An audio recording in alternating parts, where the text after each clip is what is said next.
আসসালামু আলাইকুম। আপনাদের ফেসবুকে অপ্রয়োজনীয় পেজগুলো আপনারা কিভাবে ডিলিট করবেন আসেন আজকে সেটাই দেখাবো।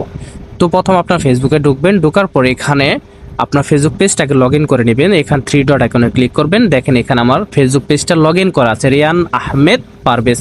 এই পেজটাকে আমি ডিলিট করবো, এটা আমার অলরেডি লগ ইন করা আছে। এরপর আমি নিচে একটু স্ক্রল করব। স্ক্রল করার পর এখানে দেখেন সেটিংস নামে একটা অপশন আছে, এই সেটিংসে ক্লিক করবেন। সেটিংসে ক্লিক করার পর একটু নিচে স্ক্রল করবেন, একটু নিচে আসার পর দেখেন অ্যাক্সেস অ্যান্ড কন্ট্রোল, এই অপশনটাতে ক্লিক করবেন। এইখানে ক্লিক করার পর নিচে দেখুন ডিলিট অপশন, এরপর কন্টিনিউ অপশনে ক্লিক করে দেন। এখানে আবার কন্টিনিউতে ক্লিক করে দেন।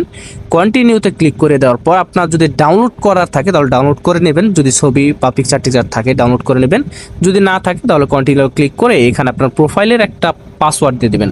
আপনি যে প্রোফাইল দিয়ে আপনার ফেসবুক পেজটা খুলেছেন সেই প্রোফাইলের পাসওয়ার্ডটা এখানে দিয়ে দিবেন।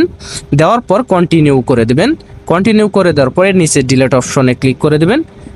হ্যাঁ, এরপর দেখবেন আপনার পেজটা ডিলিট হয়ে গেছে। এই যে আমার পেজটা অলরেডি ডিলিট হয়ে গেছে। এই দেখেন আমি থ্রি ডট আইকনের দিক করে দেখাচ্ছি, এই দেখেন আমার পেজটা আর নেই। ঠিক এভাবেই আপনারা সিম্পলি পেজ ডিলিট করে নিতে পারবেন। খুবই সহজ পদ্ধতি। ভালো লাগলে ভিডিওটি লাইক, শেয়ার অ্যান্ড কমেন্ট করবেন। সাবস্ক্রাইব করে চ্যানেলটির সাথে থাকবেন ইনশাআল্লাহ তাআলা।